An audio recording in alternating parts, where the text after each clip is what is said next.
안녕하십니까. 오늘은 서울을 마비시켜도 일체 보도하지 않는 이유, 이상한 나라의 이상한 국민 이야기를 전해드리겠습니다. 친구들이 만난 자리에서 지난 15일 서울 도심에서 있었던 대규모 집회 얘기가 나왔습니다. 3명은 현장에 갔었고 2명은 현장에 못 갔던 친구들이었습니다.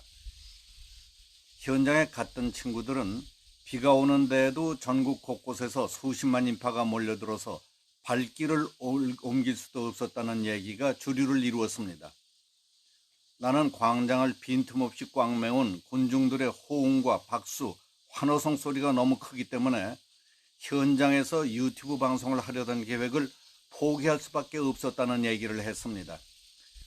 그리고 연사의 선창에 따라 아무개를 타도하자, 아무개를 끌어내려라 하면서 목청껏 소리를 지르며 거칠 것 없이 외치는 모습을 보며 약간의 불안감과 공포감이 들더라는 분위기도 전했습니다.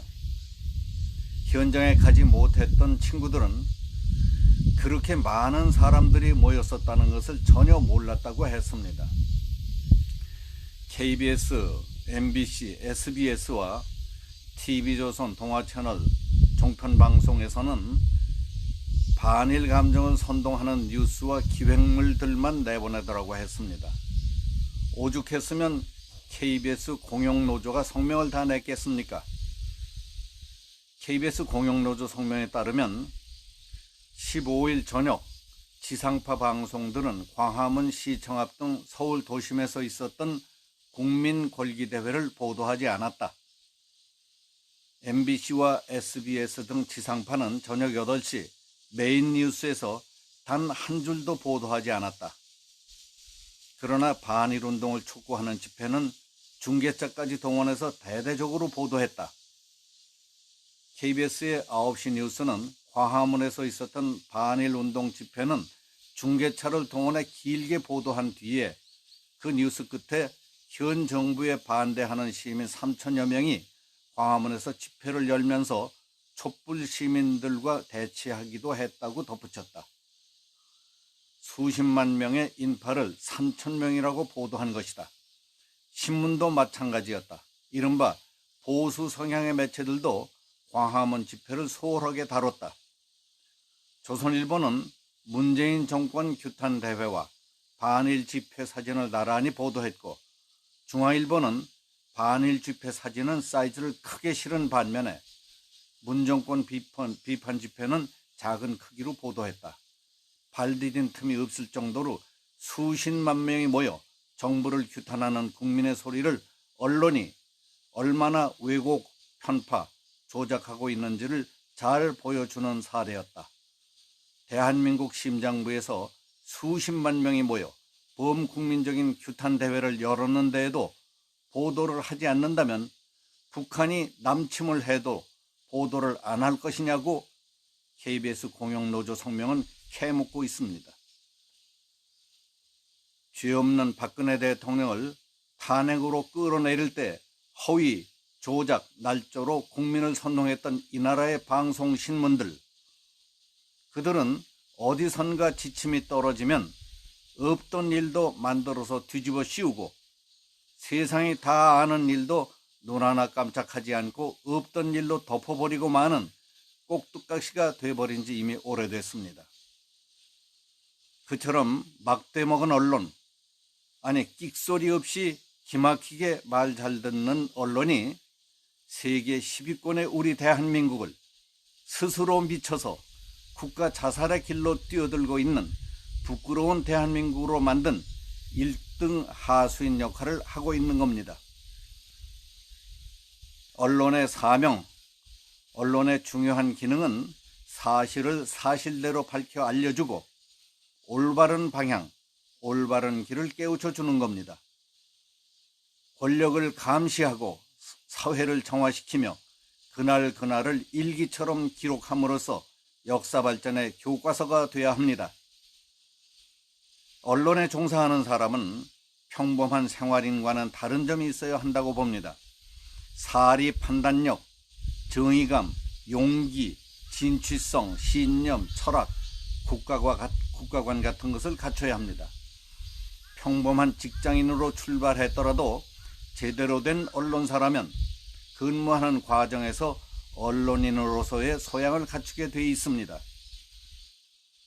그러나 언론기관이 포각한 집단의 하수인이 되어버린다면 언론은 그들의 탐욕스러운 독점력과 집권 야욕의 도구로 악용됩니다. 공산 독재, 전체주의의 언론은 그들을 위한 선동 선전 도구이며 혁명 수단에 불과합니다.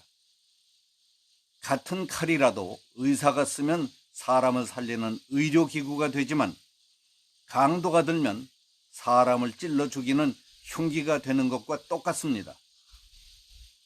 오늘날 없어서는 안 될 방송, 신문도 어느 누가 쥐고 흔드는가에 따라서 국가를 망국의 길로 이끌고 가는 선동, 선전 도구가 되기도 하고 국가 발전과 국민을 향상시키는 문명의 이기가 되기도 합니다. 그런 뜻에서 지금 우리 국가 사회가 안고 있는 문제의 대부분은 칼이 문제가 아니라 칼을 든 자들이 문제입니다.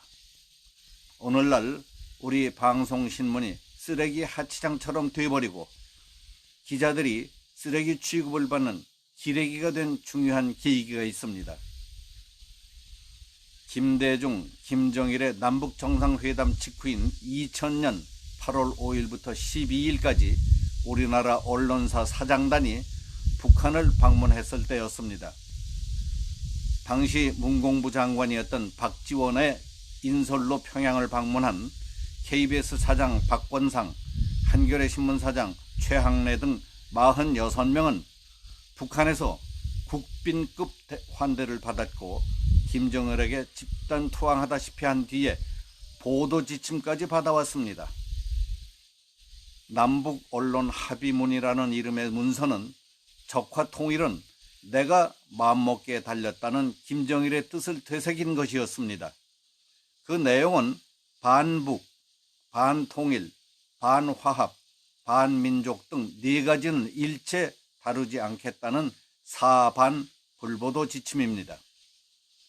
반북이란 김씨 왕조에 대한 비판은 보도하지 않겠다는 것입니다.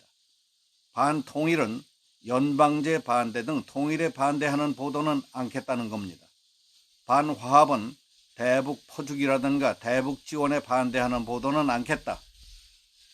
반민족은 우리 민족끼리 미군 철수 주장 등을 비판하거나 반대하는 보도는 않겠다는 것으로 되어 있습니다. 사반불보도 지침에 따라서 6.25가 북한의 남침이라는 소리도 못하고 방송사의 6.25 특집 프로그램도 자취를 감추게 되었습니다.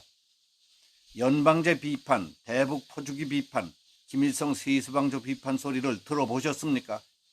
그건 언론사의 금기 사항이 되었습니다. 그런데 보십시오.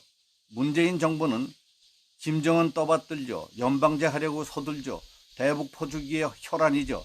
미군 철수시킨 뒤에 우리 민족끼리 평화 경제에 총력을 기울이고 통일 한국을 만들겠다고 하지 않습니까?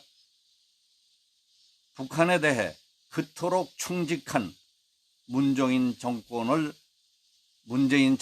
타도하자는 것이 8월 15일에 있었던 수십만 명의 대규모 집회였는데 그걸 어떻게 보도하겠습니까?